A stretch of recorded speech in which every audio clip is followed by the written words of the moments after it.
Welcome to the deep dive. If you've ever found yourself just staring at your screen, maybe around 3 p.m., feeling completely drained, propped up only by, I don't know, sheer will and maybe some questionable office coffee, then you already know deep down that the traditional 9 to 5, it's fundamentally broken for a lot of us. It's this old idea dictating our days. But honestly, for knowledge workers, it just feels like you're constantly swimming upstream against your own body. That feeling, hitting the wall. It's not you, it's the system. A design flaw.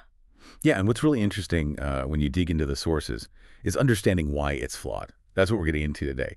The argument is pretty powerful. Hmm. The 9 to 5 feels awful because it wasn't built for people. Not really. It was designed around machines. Yeah. Industrial age thinking, fixed clocks, constant output expected. Exactly. We're not on assembly lines anymore, most of us, but we're stuck with that timetable.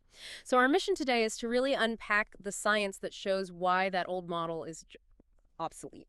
We'll look at the biology of sustainable performance and then, crucially, how some really cutting-edge places are designing physical environments to actually support our biology. Because it's not about hours clocked anymore, is it? It's about energy, focus, your body's natural rhythms. Okay, let's dive in. Let's get scientific. So if we want performance that actually lasts, that consistent, high-quality work, we have to talk about ultradian rhythms. We hear the term, but maybe break it down for us. What are these cycles exactly? Why do they matter so much for energy? Okay, yeah. Ultradian rhythms are honestly super critical for anyone doing complex thinking. Think of them like your brain's natural pulse. Cycles of concentration and, well, necessary fatigue. They run roughly every 90 to 120 minutes. You get a period of really deep focus. You're in the zone, using all your cognitive power. But then biologically, your focus has to dip. It just does. And it's not just getting tired. It's deeper than that. It's neurological. See, during that 90-minute focus burst, your brain builds up metabolic waste, that dip afterwards, that need for a break. That's your brain cleaning house, basically, getting ready for the next burst.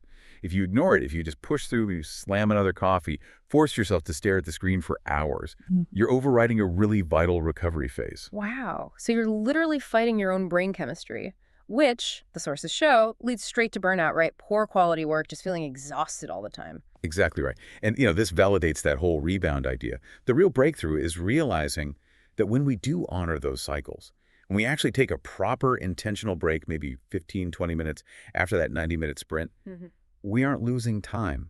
We're actually investing in the quality of the next cycle. That's the secret sauce for creativity, for flow, for performance, that you can actually sustain. Right. That feels like the core takeaway here. The future isn't squeezing out more hours like the old industrial model. It's about working smarter by aligning what we do with how our energy naturally flows. Maximize those focus bursts. And if we accept that biology, that 9 to 20 rhythm is kind of baked into us, Yeah. the next question has to be, how do we build workspaces that actually help with that instead of hindering it? Yeah. Perfect transition, because it sounds like peak performance isn't just about mindset or timesheets. It's about biology, yes, but also architecture. So let's pivot. If these rhythms are key, what does a workspace look like when it's designed around that human truth? It's definitely not the sea of cubicles we're used to. Oh, completely the opposite. It's about seeing the physical space as an actual tool for helping people stay in that flow state, not just, a place to store employees. The sources highlight some really specific examples. Places like the Longevity District, which includes projects like Miami Ironside. What they're doing is creating environments that are actively designed to respond to our need for that cyclical work pattern. Okay, intriguing. So what are these architectural tools they're using at Miami Ironside? How do they physically, encourage that 90-20 rhythm? It's not just about adding a foosball table, I assume. No, not at all. These are very deliberate functional choices.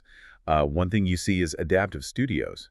And these aren't just spare meeting rooms. They're flexible spaces that can easily change their whole vibe, basically, to support shifting from high-focus work to that necessary recovery time. So imagine a space changing its lighting, its sound profile, going from maybe a bright, collaborative setting to a quiet, calm, almost meditative zone really quickly.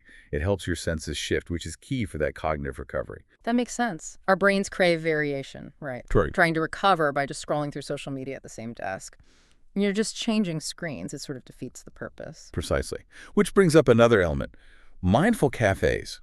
And again, this isn't just about coffee. A mindful cafe is designed to be separate from the main work areas. It encourages you to physically get up, move, maybe have a low-key chat. They act as transition zones. They help break that cycle you just mentioned, the screen break. That's just more screen time. You have to move your body, change your view. That helps clear out that metabolic waste we talked about earlier. Ah, okay. So the design itself is pushing you towards healthier breaks. The light, the separate spaces, the adaptability, it's all intentionally set up to sync work with energy. Physical architecture supporting human biology. Making work, well, human again. But I have to push back a little here. These examples, adaptive studios, mindful cafes, they sound pretty high end. Maybe great for specialized districts like Miami Ironside or tech companies with huge budgets. How does someone listening, maybe working in a standard office or even from their home office, apply this without needing a massive renovation? Is this idea scalable for the rest of us? That's a really important question because the core principles are absolutely scalable, even if the fancy architecture isn't immediately available. What places like Ironside do is make that recovery period intentional and almost unavoidable through design. For the average person, it's about mimicking that intentionality yourself. So, okay, you don't have an adaptive studio. You probably have the outdoors. Your mindful cafe could simply be a non-negotiable 15-minute walk outside every 90 minutes or so. Or maybe just shifting to a different chair, one by a window, away from your main computer setup. The function is the same. The break needs to be genuinely restorative. It needs to shift your senses, get you moving, pull you away from whatever was causing that focus fatigue. The architectural examples just prove the concept works, and that when companies do invest in it, the payoff in performance is real. Okay, that connects the dots nicely. So, looking at the big picture here, what the sources seem to be showing is this really fundamental shift. We're moving away from just measuring work by hours, log that old metric system, towards something more like an energy-based system, focused on flow, on capacity. Yeah, and that shift is absolutely vital for the knowledge economy. It really challenges old management habits. Yeah. The industrial age cared about quantity, right? How many widgets you made in your fixed 8 hours. But the knowledge age values quality, complex problem solving, creative insights. You simply can't do that deep, complex work consistently if you're constantly running on fumes, overriding your biology. Okay, but if we move to measuring energy or flow, Mhm. how do you actually track that? It's easy to see who clocked in. How do managers measure and, importantly, reward sustained focus and quality without resorting to, like, creepy surveillance? That's definitely the tricky part, the implementation challenge. But the trend is towards valuing outcomes and the quality of contribution over just physical presence or hours logged. So instead of tracking login times, maybe you track project milestones met, delivered through focused work periods. It requires a shift in trust, acknowledging the rhythms.